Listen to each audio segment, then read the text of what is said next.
We started streaming? We're going. Great.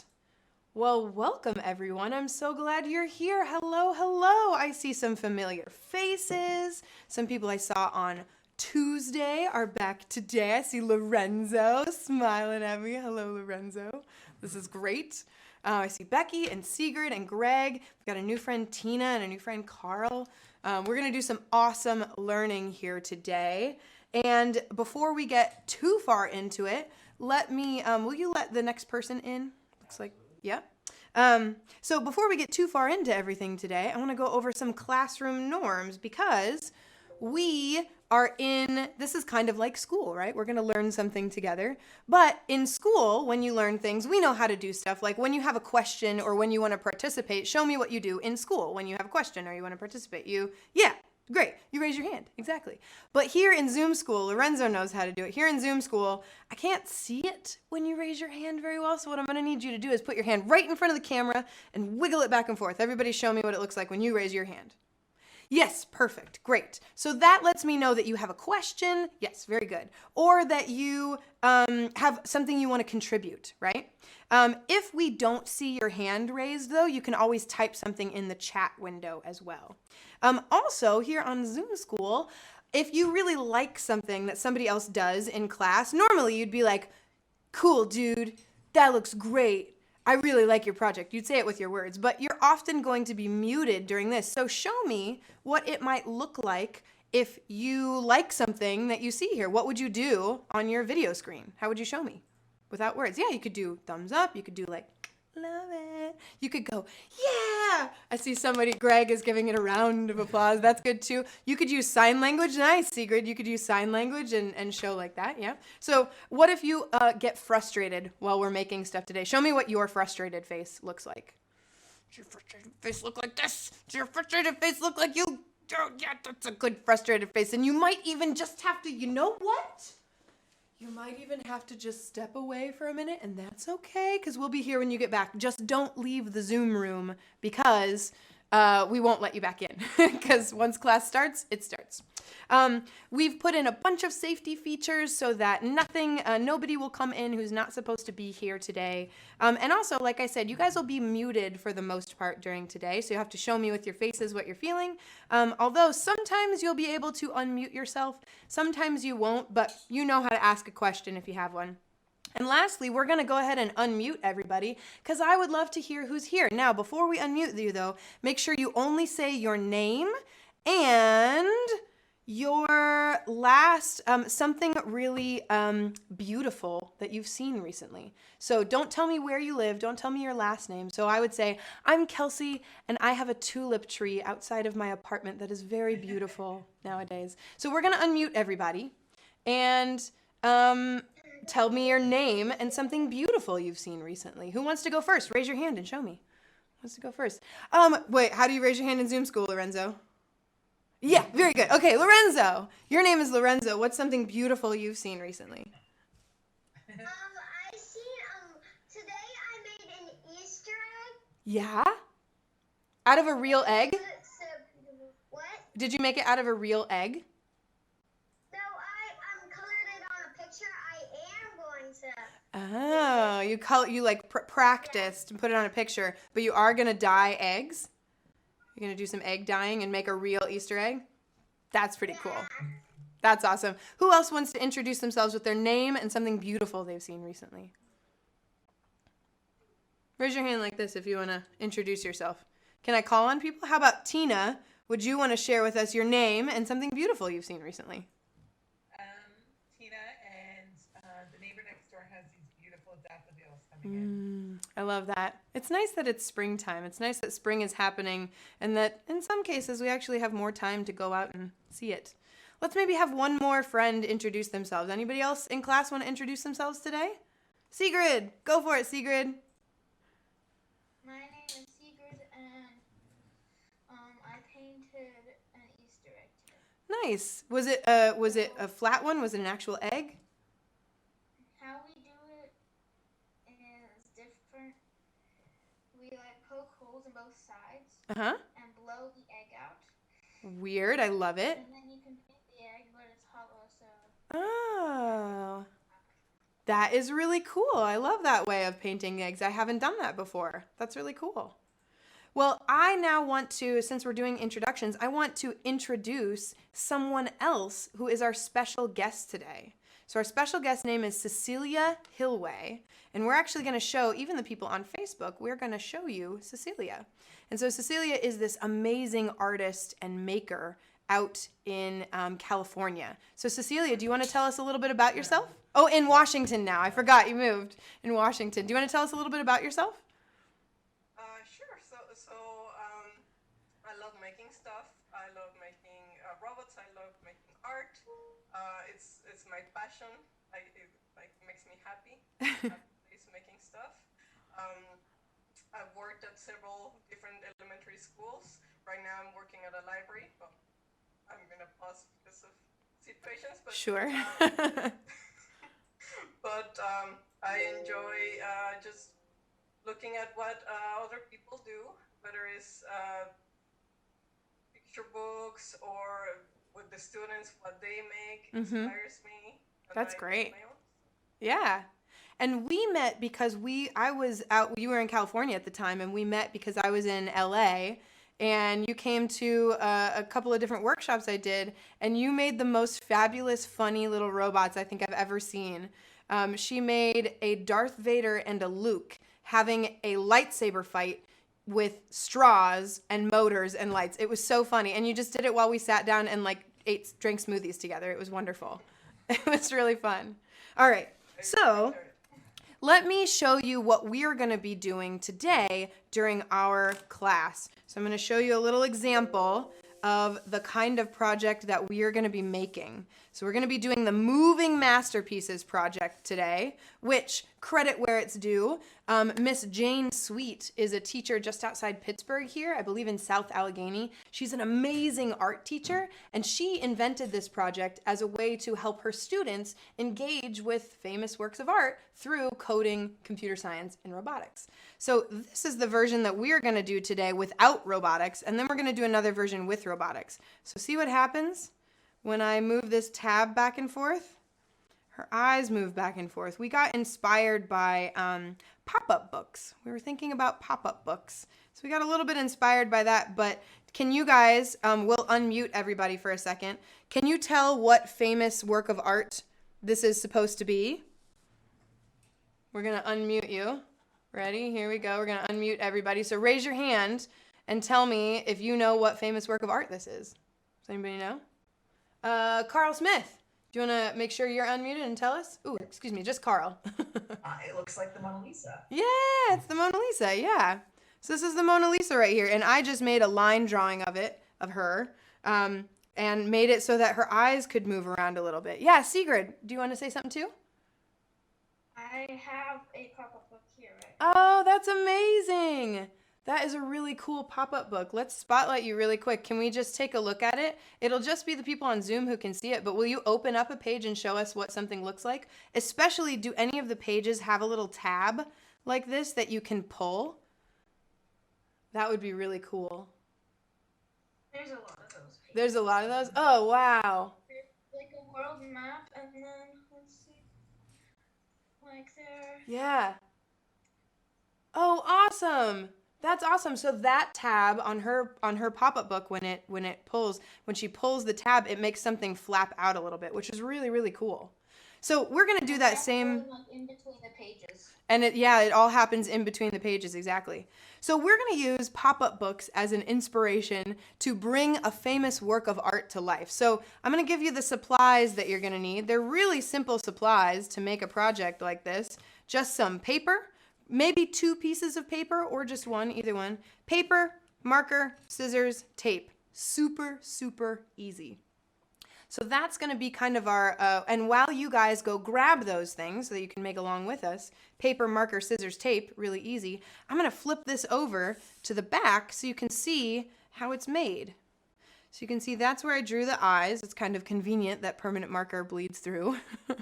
And then I've got this tab that I can just slide back and forth.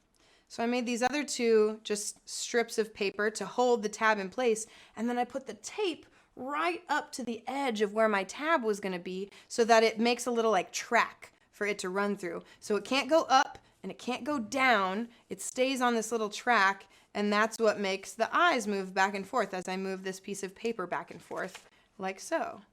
So that can make her eyes move around a little bit. So what we're gonna do, so this is the Mona Lisa is a special kind of art. There's lots of kinds of art. There's like pottery, there's clay, there's bronze. She's a painting. There are lots of different paintings out there. But she's a special kind of painting called a portrait. Can anybody, and we'll unmute you guys, does anybody know what it means for something to be a portrait? Raise your hand if you do. What does it mean when something's a portrait? Does anybody know? Yeah, Sigrid, what does it mean when something's a portrait? It's a painting of a person. Yeah, it's a painting of a person, exactly. So can you guys think of any famous paintings of people that you know of? This is a famous portrait, maybe the most famous portrait, I don't know. But what's another famous portrait that you know, a famous picture of a person? Can anybody think of them? Any other portraits that you know? Yeah, how about you, Regina? What other famous portraits do you... Van Gogh. Van Gogh, yeah. We actually have that up over here. So I want to show you really quick Van Gogh. This is a famous self-portrait of Van Gogh. So that looks a lot different from my Mona Lisa here, right? My Mona Lisa is just as beautiful, I will say. However, just a simple line drawing versus this one is like a painting. It's got some impressionistic strokes. What other famous portraits do you guys know about? Or can you think of?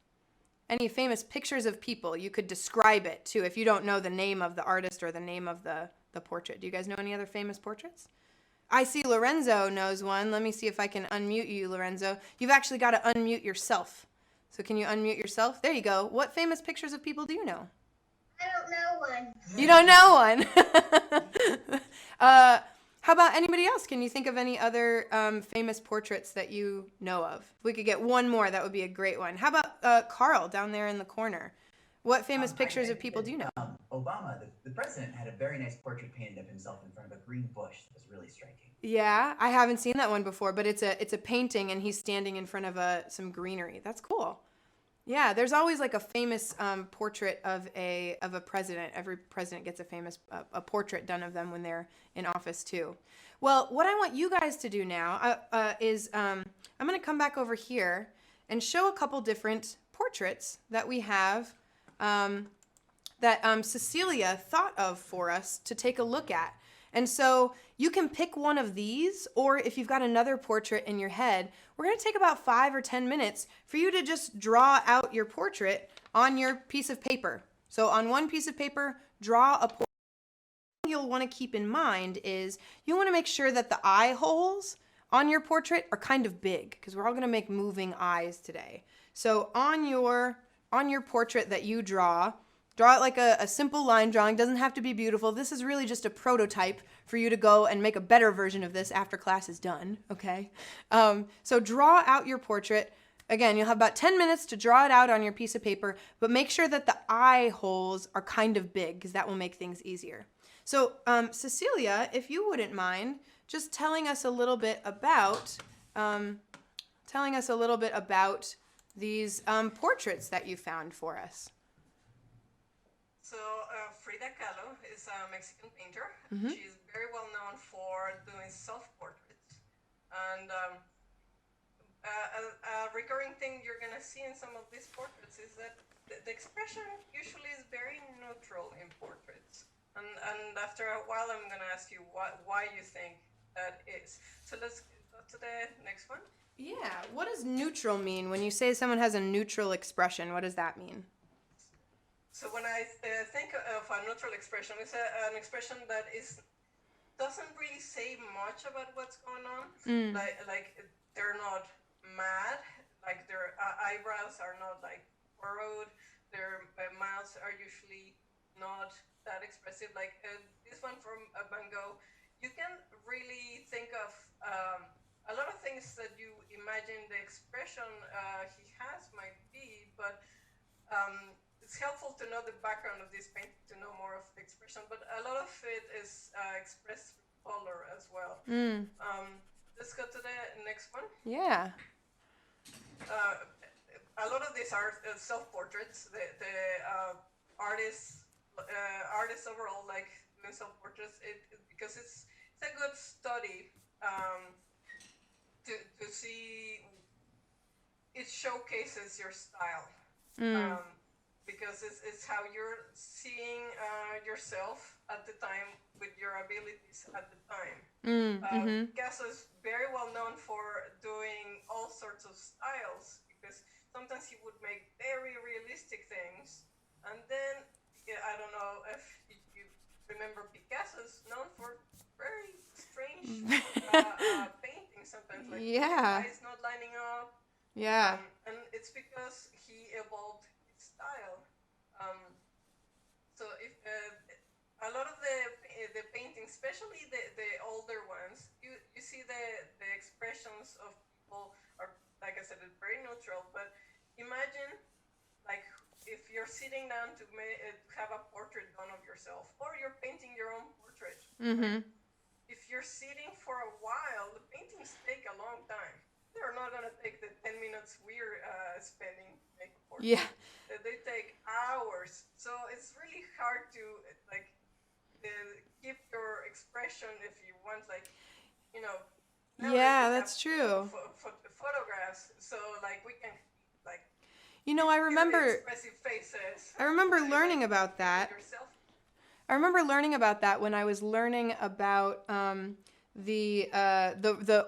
all the old photographs, people aren't smiling in them, and it was because before they could do photographs, all they could do was paintings, and you had to sit there forever to get a painting done of yourself, right?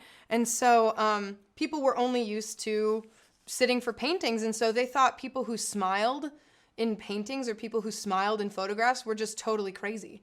You sat there for 18 hours and smiled? What a crazy person. Like that's what people thought of that. So when you see all those old photographs of people not smiling, it's not that everyone back in like the olden times was mad. It's that it just wasn't normal. So I really liked that Frida Kahlo painting. I really like all the flowers on her head. So I have a couple different colors of markers. So in mine, I'm not going to even color in her eyes on mine because we're just going to be cutting that out. So I'm going to kind of make her look a little bit soulless and weird without pupils in her eyes. But I'm going to just kind of color over some of my pencil with some marker to make it a little bit bolder so that you guys can see it. But you can just keep yours with pencil as well, too, if you want it. There is not. Matt just pointed out I should probably put something under my paper so that we don't color on the wood. If you too are using permanent marker, you should probably put something underneath your paper as well. That was a rookie mistake, Matt. Thanks. Let's take a look while we're finishing up our drawings. Make sure you've got a face with some eyes. And I want to share out a couple in a couple minutes, but let's take a look at another painting. Oops. We'll come back here for a second. Yep, thanks. So we're going to take a look at one of the other portraits that Cecilia found to share with us today while we are drawing our own versions of famous portraits. Or perhaps you're even making a self-portrait. I don't know. What's the next one? Ooh, this one's great. What's this one called? A girl with a pearl earring is very famous. They call it sometimes the Mona Lisa of the North. It's in Europe. Sometimes they divide it in the north and the south because of the similarities in culture between the south and the countries that are kind of in southern Europe are very similar, and northern Europe are very similar. So anyway, they divide it sometimes like that. But yeah. The particularly interesting thing about this one is that nobody knows who really the person who's the portrait of. They say maybe it was the daughter, but the clothes are not common, so it's kind of like a bit timeless because those are not clothes that would have been worn when it was painted. The portrait was made. Interesting. So it's kind of exotic in that way. I feel like there are a few different paintings out there that have some kind of a mystery around it. I was just telling Matt earlier today that when I learned about the Mona Lisa, I don't know if you've ever really taken a good look at the background of the Mona Lisa, but it is very strange. If you ever actually look up the real Mona Lisa, it's very weird. The stuff behind her is sort of swirly, and it like kind of looks like plants, but when it was taught to me when I was a kid, my teacher was like, maybe what Da Vinci was painting was like an alien planet, and I was like, wow, that's amazing. And I've looked it up since, and like no one else thinks that. That was just my like third grade teacher's idea, but cool idea. No one else seems to share it. But let's take a look at maybe one more portrait, and we'll finish up drawing our portraits, and then we'll try and share some of them out. Can you tell us about this one? What's this one, Cecilia? So this one is very famous. This is an American artist. For me, the interesting part is that he was really interested in the background, the house. Like he saw the house and he was like, this is a very interesting house. I'm gonna paint the house. Then I was like, I'm gonna paint the people who I imagine would be the people who live in that house. Oh, so they weren't the people who lived in the house. They were just other people? They were not. So the lady is actually the painter's sister. Okay. The guy is his dentist. That's He great. just had them pose later for the portrait. So it's fascinating because when you see the painting, you really do imagine that those are the people who would be living in that house. Yeah. And you like start thinking of what would their lives be like, but in reality, Right. we're nothing like That's, nothing to do with that painting. This is one way in which painters are different from journalists. The painting doesn't have to be accurate, right? It just has to be interesting, and it has to be interesting to the painter. Like it doesn't even have to really be interesting to anybody else. It just has to be interesting to the painter themselves. And so I think that's a really cool example, Cecilia, because it's like, you know, what is that? What is that a painting of? That's a painting of a house with some randos, some like random people in front of it, and I just think that's so funny. That's a great. It is. It's one of those like very interesting things that you don't hear about until later. And another thing I find interesting, a lot of the very famous art that we think of nowadays, when it was made, it was not famous at all. Oh, do you have an example of that in mind?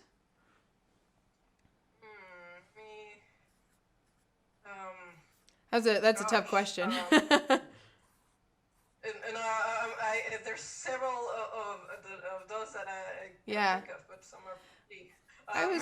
I was thinking about that actually today yesterday while I was making my paper version of Mona Lisa. How like, you know, she's just made of paper. She probably won't, like, my Mona Lisa probably won't, like, survive. Oh, wow. Looks like you're drawing Frida Kahlo, too. Look how differently yours is turning out from mine. That's so cool. Wow, wow. Quick sketch, but Yeah.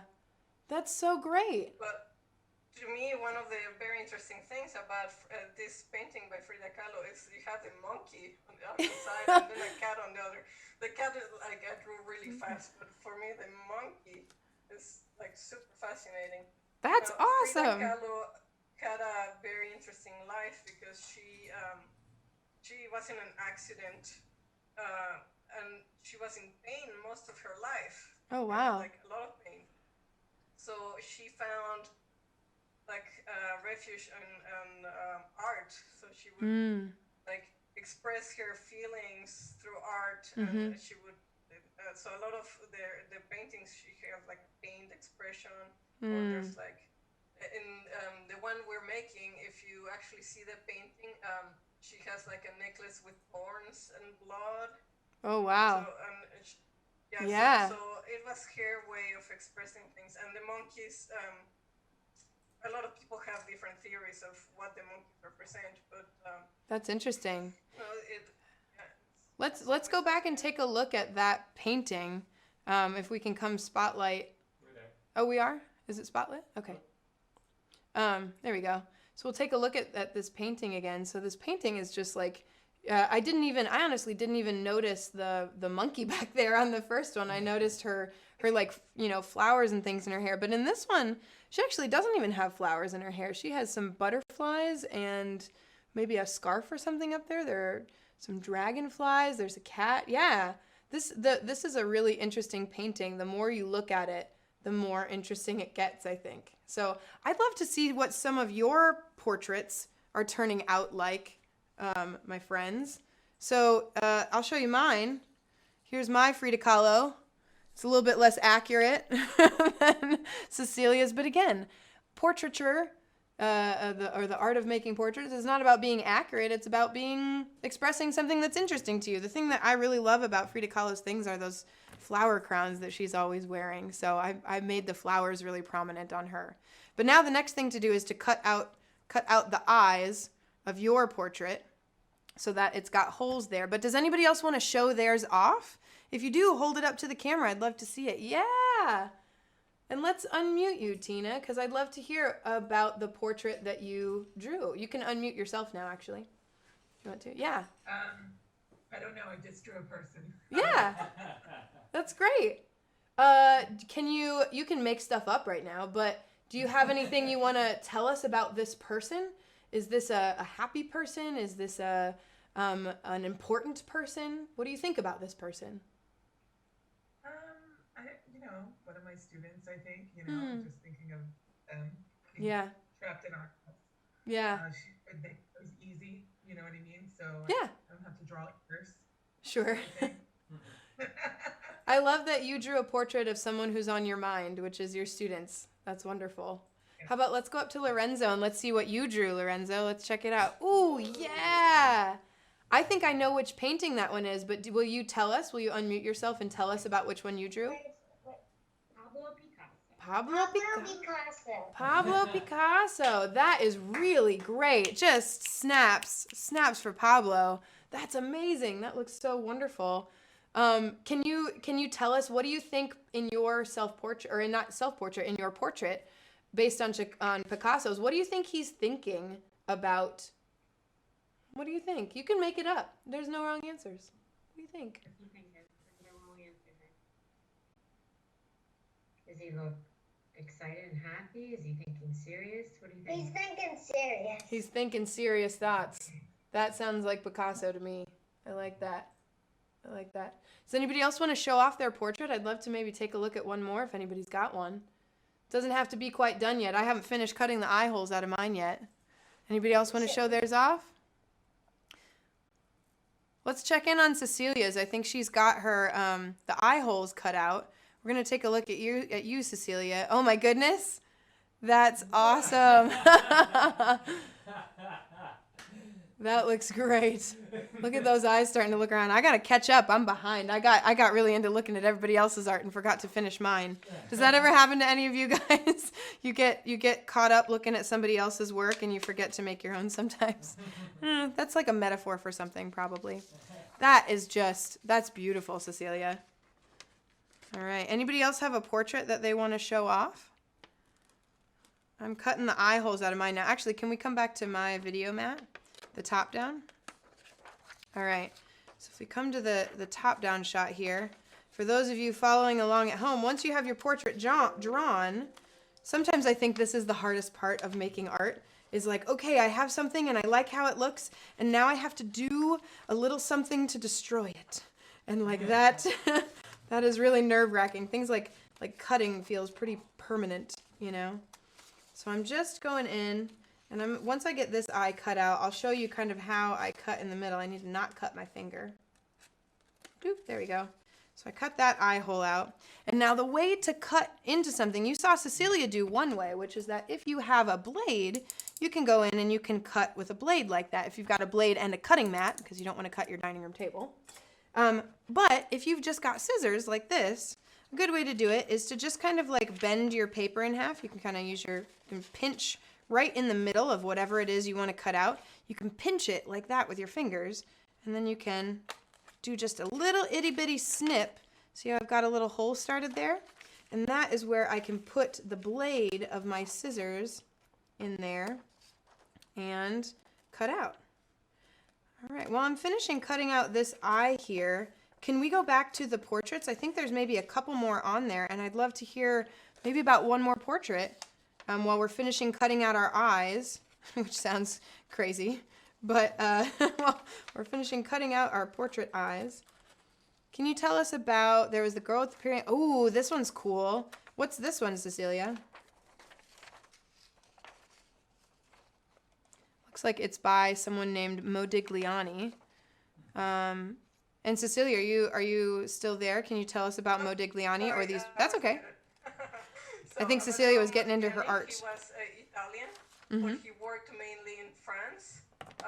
So what I really like to about his style is that he get the faces super long. Yeah. I tell his style because he has very long necks and the faces are super long. And on the right, you see, this is the same person. He made several portraits of this same person, but on the right, she does not have eyes. Oh, yeah. What Modigliani did is that he said that he would not paint the eyes of the portraits unless he knew your soul. Oh. So he has tons of portraits where either the eyes are kind of glazed over or they're like missing. So like, oh, I guess he didn't know that person very well. And this particular lady became his fiancée. So on the left, you can see that obviously he started to get to know her better. So and in the eyes. And I'll say, looking at that painting too, the one on the left where you can see her eyes and she has pupils, like there really is a lot of expression in there. Like I can tell a difference between the one on the right and the one on the left. The one on the left feels much more intimate, like he really did know that person. Whereas the one on the right, it doesn't feel like he knew her as well. Like the fact that you say that he doesn't paint the pupils until he really knows the person, that I can tell that from other things about just the tilt of her head and the intensity of the expression in her pupils. Like that is such a fascinating thing to know about Modigliani. That's really cool. All right, well, why don't we come back? Painters have very interesting lives. Yeah. I think, honestly, if we come, I think most people probably have really interesting lives, and painters are just famous, and so we get to hear about them a little bit. So once you've got your portrait with your eyes cut out, which I think most of us do by now, now you need to cut a strip of paper. Now you could cut just off the bottom of your paper if you're low on paper, but I found another piece of paper here. So I'm just going to cut a strip of paper. I want it to be wide enough to be a little bit wider than the eyes. I mean wider than the eyes. So I'm going to cut a strip about this wide. It's okay if it's wider than the eyes. If it's not as wide as the eyes, that's when you have trouble. All right. So we've got our strip of paper here. So I can put that behind there. There we go. Oh, and I remember on my Mona Lisa, on my original one, I remember something that I did on this one that I forgot on this one.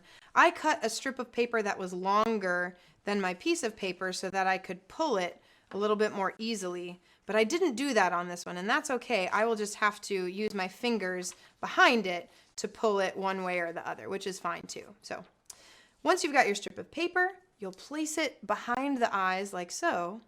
And then you'll cut a couple more strips of paper that are going to lay across this one here. So I'll cut one for over here and one for over here. And these can be long, short, skinny, wide, doesn't matter. These are going to be the things that are going to hold your other slip of paper in place so that it doesn't move. Let's take a look back at Cecilia's and what she's adding to her painting now. Now that she's got her eyes done. Oh, looks like she's going back in and coloring a little bit. That's really cool. If we come back to the top down here, I'm going to go ahead and place the strips on. So here are the strips here, and I'm going to put those right behind. I'm not going to put them right like behind the eyes here. I'm going to kind of put them on either side so we don't see them when they come through. And here's where the tape comes into play. Grab a little piece of tape, and I'm going to go right above where, here's my piece of paper behind. I'm going to tape right above where that is going to lay so that the tape is going to kind of keep it in the track. So now my slip of paper that's going to be the eyes won't go above that piece of tape. I'm going to do the same thing over here. Put it on here and tape right above. Oop, I didn't get quite above. I can move my paper up a little bit. Right above. It's hard to see white on white. There we go. Got it. So I'm going to keep it accurate. It's okay that it moved down a little bit because I can just move it back up. I don't want my tape sticking out the side. There we go. I'm going to put my slip of paper in place here. There we go. And now I'm going to, so I'm moving it all the way up. That's as far up as it's going to go right there. And now I'm going to place my tape down on the bottom side. And after I do that, there's only one step left, which is to draw the pupils of the eyes, which is the part that makes it really seem alive. Because we're going to say that we know the souls of our portraits, and we're going to give them some pupils. Whoop. Feed that back through there. There we go. So now we have a slip of paper that can move back and forth. And now I'm going to center it on there. And I'm going to start with my pencil because I like to kind of try it first. I'm going to draw my pupils on there like so. There we go. And now I'll go back with a marker and color them in. And when I color in my pupils, I kind of like to do what Modigliani does, which is I like to give it an outline and start to color it in, but I like to leave a little bit of white in one part because that just makes them look kind of shiny because our eyes are moist as well. And this just kind of makes the eyes look shiny and moist. There we go. So now when I move my piece of paper back and forth,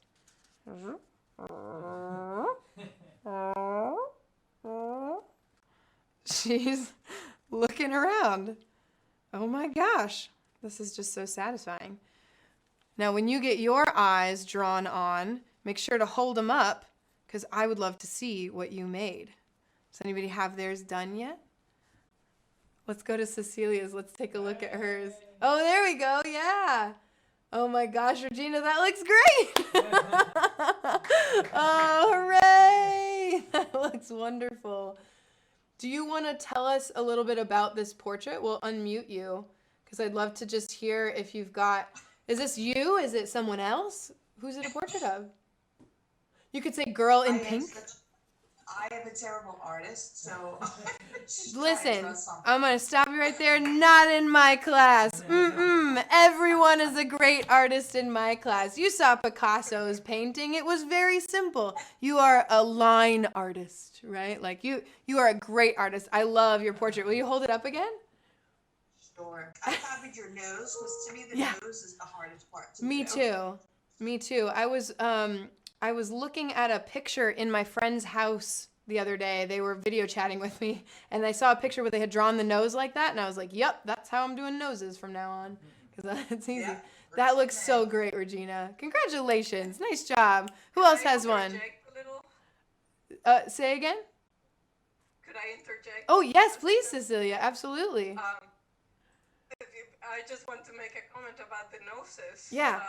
About how everyone thinks like they can't draw noses, but really with the noses, the only trick is if you have the eyes, anything you put will look like a nose. It's just a very quick scribble because it's just your brain just fills in the blanks. That's true. So that's how people see like. They see like faces in like Ritz crackers and things like that, right? Ooh, those are all great noses, Cecilia. When you think you can't draw a nose, just remember it does not have to be perfect because your brain will make it look like a nose. And other people's brains will make it look like a nose too, right? I think that's important to remember. That other people will be kind to your painting. How about you, Lorenzo? Do you have one to show? I'd love to see it. We're coming to you. Do you want to show yours? Whoa, yeah! That looks so great! Oh my gosh! Look at those big, beautiful Picasso eyes that you have drawn. Oh my gosh, that looks so wonderful. Let's go to Sigrid. Show us yours, Sigrid. Look at Sigrid. Ooh! Sigrid did something really cool, which is that she used white paper, but then for the eyes behind, she used yellow paper for the eyes behind. That's such an interesting animated thing to do. Why did you choose yellow paper for what was behind it, Sigrid? Because it was the only other paper that I had. That I could is... just grab. Sometimes necessity is the mother of invention. But to me, the yellow really makes, I mean, it reminds me a little bit of a cat. Makes it, ooh, Sigrid gave hers a little bit more room to wiggle too. So mine can only go back and forth. But Sigrid made it so hers could move around a little bit. So, oh, that's cool. Her character can look up, can look side, can look side. That's cool. That's great. Anybody else have one they want to show? I think there was one other one that somebody held up. We'd love to see it. You got one, Becky? Oh, looks like Tina's got one. Tina, show it off. Oh, nice! Oh, I love that you did what Cecilia did. You went back and added some details. She's got some eyelashes now. Yeah. Oh, that's great. That looks so cool. Nice job. Regina's giving you a thumbs up. That's great. Anybody else have one? Becky? You want to show it off? Yeah, she's doing it. I'm so proud of you. Ooh, yeah. Oh, you made the girl with the pearl earring. She's like looking over her shoulder. Will you hold it up one more time? I just love to see it because it's pencil. That's great. She got the turn of the head over the shoulder and everything, so the girl is looking like this. That's amazing. That looks so great. Nice work. Nice work. That's wonderful. Well, let me show you one other. So we're doing this with BirdBrain today, right? So BirdBrain is very interested in art. Is very interested in bringing art to life with robotic components. So I have something special I want to show you guys. I'm thinking of this one kind of like my prototype to just get the idea and the mechanism working. But let me grab my robot Mona Lisa and show you her. Here we go. Da, da, da, da. There she is. I'll put her right next to me over here so you can see her here, and then we'll do a close-up. But when I turn her on, I turn the motor on there. First of all, she looks a little crazy. But then, as I push different buttons, I've got my Hummingbird and my microbit back here. As I push different buttons, she looks different directions. Or if I push both buttons, she looks back to straight. So one direction and the other direction. And then back to straight with pushing the A or the B or the A plus B, just like that. Let me show you over here. I've got her in a close-up here too. So let's take a look at her. There we go. So here's my Hummingbird. I'll put right next to her so you can see it. And I'm going to press the A button, one direction, the B button, or the A and B button. And the way I made her was I just basically traced my other prototype Mona Lisa. You can see how close they are. I held up some paper to the light and I traced it. Each of these is a separate little layer. So I cut this out of green paper and I cut this out of brown paper. I cut this out of other brown paper and I cut this out of some red. This is some lavender, some other colors of brown. So here's my Mona Lisa looking around. And then the eyes, how I did that eye mechanism, you can actually kind of look in between. She's actually layered back there. Can you guys see?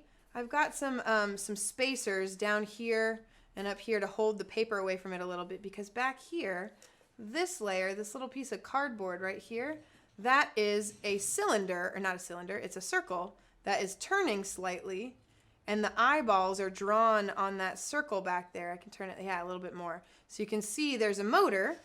There's the motor sticking through.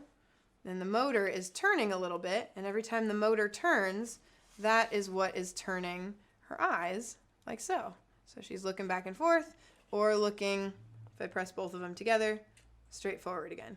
There you go. And Matt gave me the tip, so the circle that I have behind her is actually really big. I thought, oh, I need to make it about this big. He was like, no, you need to make the circle really big, because otherwise her eyes will kind of point in different directions. So to get her eyes to move side to side as much as possible, we made it's actually a really big circle. This is the very top of it, but it goes all the way down here, right? So that's what that little mechanism is. But I want you guys to have a chance to program some moving masterpieces as well. And so what everybody can do right now is, I believe we emailed you some links, or a link, just one, to a project. But I'm also going to go get that link and put it in the Zoom window so that you guys at home can program some of our moving masterpieces here in the studio. The ones that are behind me on the wall. They haven't been doing much yet, but that's because you guys haven't had them yet. So I'm going to go get that link really quick. Let's see, is it here? Yep. All right. There we go. And I'm going to bring it over here and just drop this link in the Zoom window, like so. Oops. Not that one. Oh no. One moment.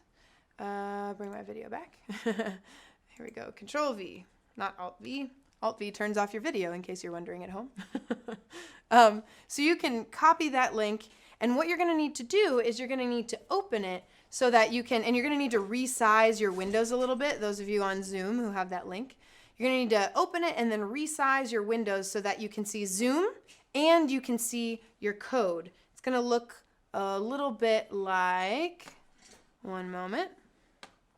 It's going to look a little bit like this. So you'll want to make sure that your screen looks like mine so that you can see me on Zoom and you can see your code next to it. So this is the code that I just sent to the people in the Zoom meeting here. Yep. Oh, and so we're just reconnecting on our side to it.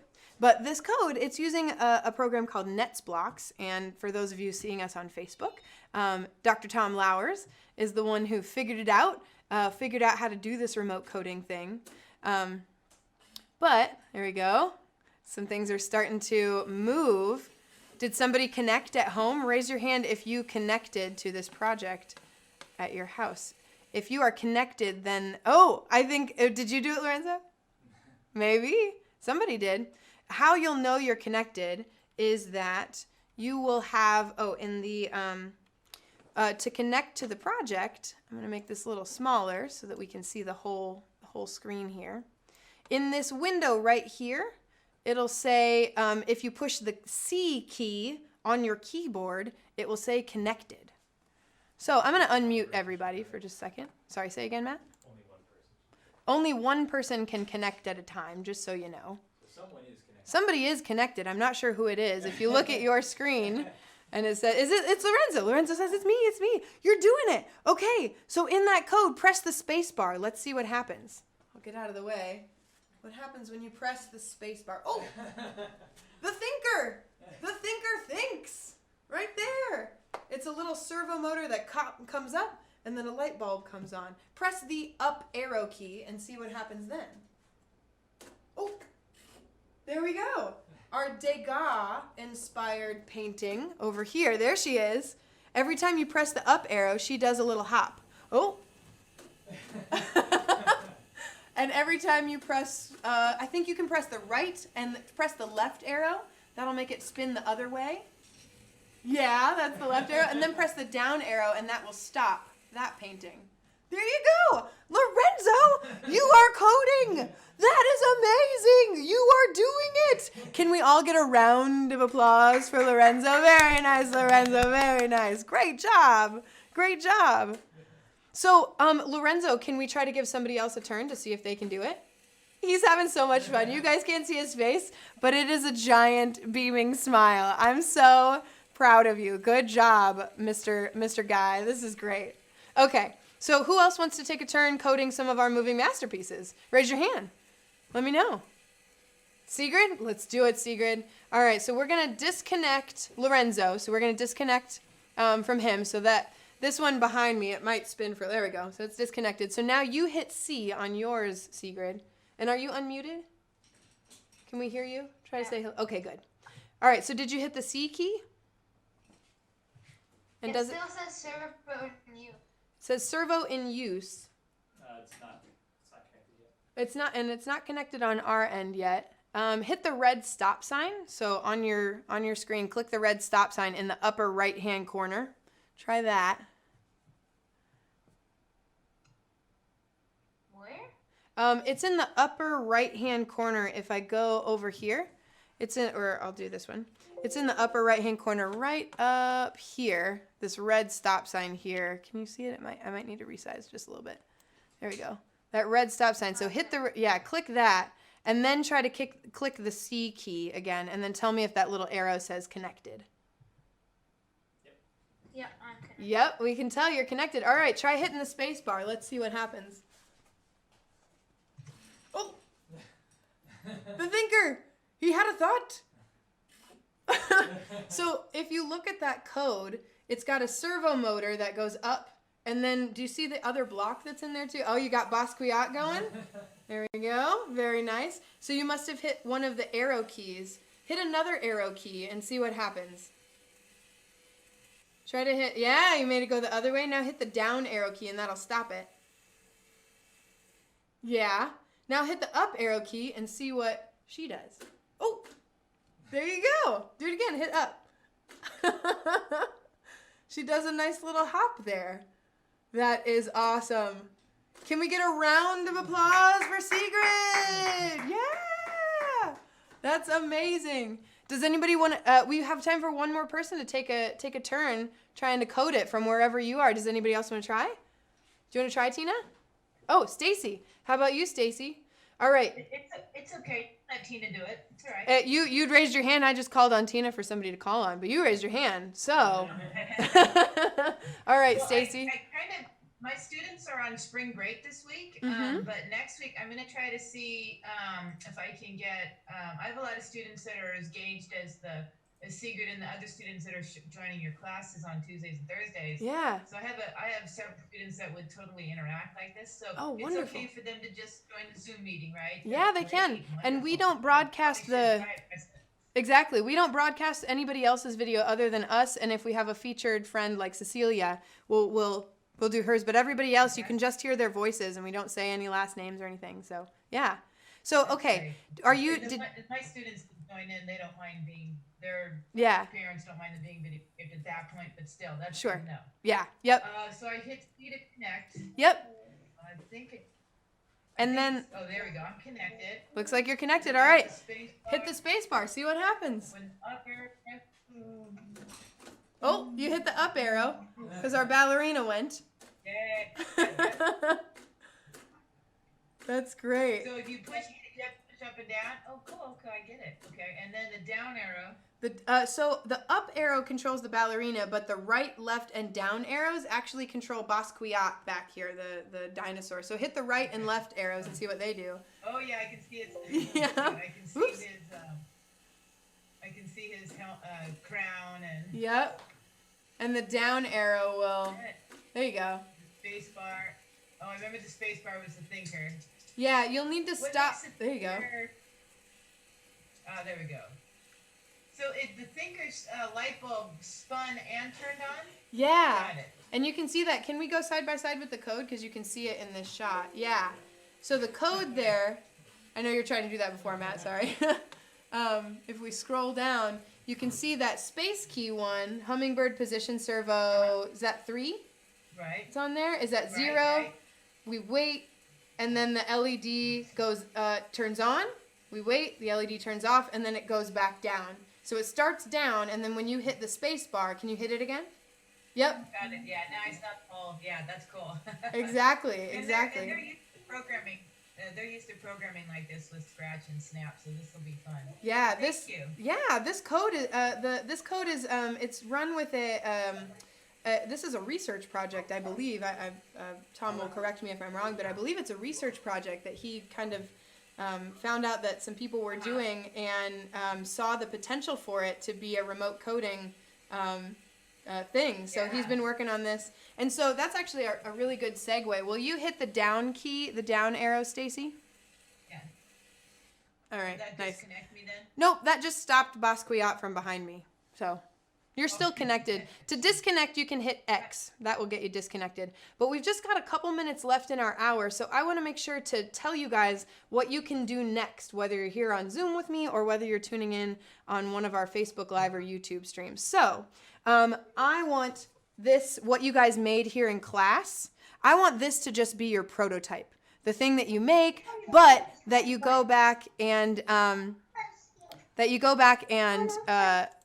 add to it and improve on it a little bit beyond what we do here in class. And how you can show me what you did is you can go on social media. If you're a kid, get permission, and if you're an adult, give yourself permission to go on social media and tag BirdBrain. So on Twitter or Instagram or Facebook, you can tag BirdBrain Tech and Hummingbird Kit. And specifically, this project is moving masterpiece. So you can tag that for this project. I'd love to see what these things become. I'd also love, if you want to, you can tag me as well. I'm only on Twitter. I'm not on the other ones professionally. So you can tag me, you can tag Moving Masterpiece. And then also, if you have any questions, I should have a little cardboard thing, but I don't. I'll come back to that. If you have any questions, you can always email info. Oh, here it is. Haha, I did have it. info@birdbraintechnologies.com. So if you get any questions, or if you want to share a video, if you're not on any of the social medias, but you'd love for us to see what you made, maybe we can tweet it out and show everybody around the world who follows us what you made. You can do that, info@birdbraintechnologies.com. And you can also, if you haven't yet, check out birdbraintechnologies.com/robotics@home. I'm going to go to that site now and show you what you can find there. So if I make it so you can see my screen, if I go to birdbraintechnologies.com/robotics@home, I've been there a couple times, so my computer remembers it. On this site, you can purchase a hummingbird to have at home. So if you want to make the stuff that you've seen here, you can always tune in to our Tuesday and Thursday webinars and classes for kids, parents, and teachers, and do some remote coding like you saw people do. But you can also purchase a hummingbird to have at home and build your own stuff. You can build something, hot glue right onto the motors, peel the hot glue off when you're done, and reuse it over and over and over again. So you can purchase something there. You can learn how to use your robot, either for a tablet or a smartphone or a Chromebook or a laptop. Find those there. There are some really cool projects like Moving Masterpieces. We have a little video series that will teach you the skills that you need in order to make some moving masterpieces. Things like how to, on my Mona Lisa, if we look at the back here, how to attach some extra cardboard onto the back and make a bracket so that your moving masterpiece can stand up. We teach you some skills like that, as well as some other things that would be great for you to know if you want to make a moving masterpieces project at home. And also, and I think this is the most important part, all of our upcoming live webinars and classes are here on this site, birdbraintechnologies.com/robotics@home. So if you want to join in the Zoom meeting and have the full experience, you can register. Only the people who are registered get to join the Zoom meeting. And you can find out what all they're going to be on here. Now, next week, we're doing things just a little bit differently because we have a conflict on Thursday. So next week, it's going to be on Tuesday and Wednesday are going to be our maker-focused ones at 2 o'clock, both those days. But for teachers, and this one's really special, just for teachers, or parents are teachers now as well, we're going to, on Fridays, rather than making another project on Fridays, we're going to have a teacher-focused session where teachers can tune into the Zoom meetings, and we're going to talk about why and how would you teach moving masterpieces? Or this week we did Littlebot on Tuesday and moving masterpieces on Thursday. So we're going to talk about how and why to teach different projects with Hummingbird. And we're going to really focus on the integration piece. How can you bring Hummingbird and bring computer science into a lot of different classes? So yeah, Stacy just said that would be really helpful for teachers. That's what we're finding too. So even if you don't have a Hummingbird with you, or if you don't even have a Hummingbird, maybe you have it, it's trapped at school, or maybe you don't have a Hummingbird at all, you can tune in on Fridays if you're interested in how to teach this thing, how to teach with Hummingbird. And we'll also be doing kind of like a demo of Hummingbird and a demo of the brand new Finch 2.0 as well. So if you haven't gotten a chance to see or play with one of these guys, they're really, really cool. So we're going to be showing those on Friday as well. So thank you all so much for joining us. There was a quick question of, do we need to register for the Friday class? Yes. You can register for multiple classes at once. When you go to our registration link, you can kind of click all the ones that you're interested in. But if you want to attend Friday, you should register for that again if you haven't yet already. That was a good question. So thank you so much, everyone on Zoom, for joining me. You guys were a great class. This is my round of applause for my students today. A special thank you to Cecilia Hillway, who's joining us all the way from Washington, this very special and amazing artist. Thank you for all of your art knowledge, and thank you for sharing with us today. I really appreciate it. You're welcome. Nice seeing everyone. Yeah. Thank you also. They did great. Yes, they did, didn't they? Thank you also to everybody who's tuning in on Facebook or YouTube, who's checking us out there. So thanks, everybody, and we will see you, I hope, tomorrow on Friday at 2 p.m. Eastern Time for our teacher-focused Hummingbird and Finch workshop. All right, thanks, everybody. Thank you so much for joining us today. We can't wait to see what you make on social media. On Twitter, Instagram, and Facebook, you can tag @BirdBrainTech or #HummingbirdKit, or you can even tag me.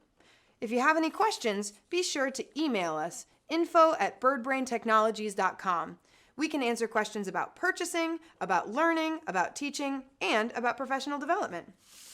If you haven't been there yet, be sure to visit our Robotics at Home page. There you can purchase a kit for yourself, learn how to use it, and even join one of our upcoming webinars. Until we see you in class, thanks for watching from everyone at BirdBrain Technologies.